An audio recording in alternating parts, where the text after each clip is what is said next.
Hey yo, Hulk Hogan. Call me Terry Bollea for the way I'm about to tear this old man up. So this past Monday on Monday Night Raw's Netflix debut, the WWE thought it was a good idea to wheel out the old, immobile, spray-tanned, handlebar mustache having jabroni named Hulk Hogan. Why? For two reasons: to appeal to a demographic of wrestling fans who actually still like this dumbass, and to promote his dumbass beer. But the better questions are actually, one, if it was a beer spot, why the didn't they just get Stone Cold Steve Austin? And two, who the still wants to see Hulk Hogan in 2025? Well, evidently nobody, because he was booed out of the building and my cheeks were in pain from how happy I was to see it. Even now they heard from me smiling just thinking about it. The wrestling fans in LA really did pass the vibe check. I'm so proud of y'all. And I thought it was going to be the end of it. I thought we were just going to have our laughs and then move on with our continued hatred of Hulk Hogan, but no. Stories were coming out about Hogan's beer that probably tastes like a cheap can of spray tan being signed to a multi-year deal with the WWE. About how the WWE plans to play into the heat and have him appear again, but as a heel personality. There were people who were actually disgusted by this reception and the reactions to it. Surprised even. Now, I highly doubt that this video is going to come across anybody at head office or upper management at WWE, but in case it is, how you doing? You like the way I started this video? But now that you're watching, I'm going to let you in on a little secret between you and me.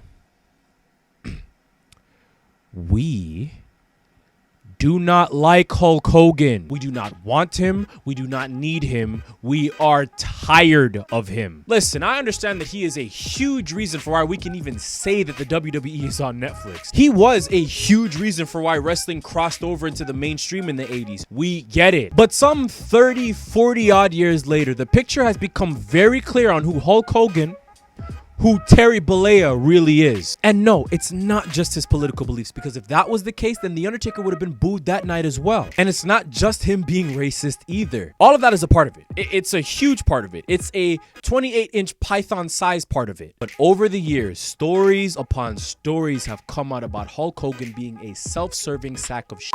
Think of some of the wrestlers who he either successfully buried or he attempted to bury because of his backstage politicking. Billy Kidman, Bret Hart, Macho Man, Vader. In 2005, he was supposed to have a series of matches with Shawn Michaels, but because he didn't want to lose at least once, he opted to have one match where he went over and Shawn oversold the entire thing, exposing him as the cartoony crap hole that he is. Hulk Hogan, not Shawn Michaels. Shawn Michaels isn't a cartoony crap hole. That's my goat. In 2010, TNA was doing just okay as a promotion before Hulk Hogan came and sucked the fun out of everything. Changing the ring from 6 sides to 4, trying to relive the glory days with the NWO. The band. Moving Impact to Monday nights to try to spark another Monday Night Wars with the WWE that they had no chance of winning. And never mind the fact that other wrestlers, his peers, absolutely hate him. And I'm not even talking about the black wrestlers.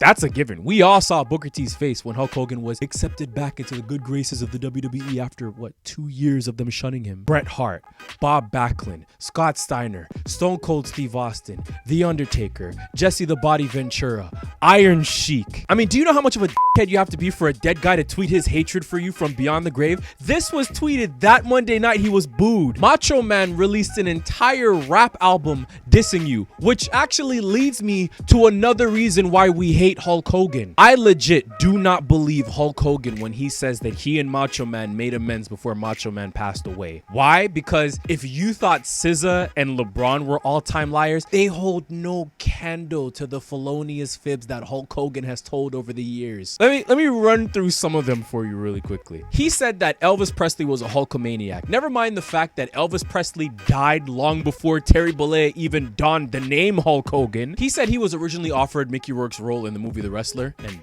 that was disproven. He said he used to fight pride fighters in the 1970s, even though pride fighting didn't even exist at that time. He said he partied with John Belushi in 1986. Do a quick Google search of when John Belushi passed away. This one's my all-time favorite lie. He once said that he main evented a SummerSlam in Wembley where a Make-A-Wish kid passed away, and he dedicated the song Hulkster in Heaven to that kid. I don't even need to get into detail of how egregious that lie is. And that's the biggest problem with Hulk Hogan, is that he's delusional. He believes in his own hype because he's this larger than life charismatic personality who all the children love, and because Vince had this hard on for big buff bodybuilder types like him, he believes that he's wrestling's gift from God, when in actuality, as a wrestler, he sucked. His moveset was boof, and don't even get me started on the bullshit that was the atomic leg drop, brother. And I don't want to hear it. I don't want to hear, oh, but he's of a different era. You can't measure him to today's standards. Well, let me tell you something, Jack. Macho Man was a much better wrestler than Hulk Hogan.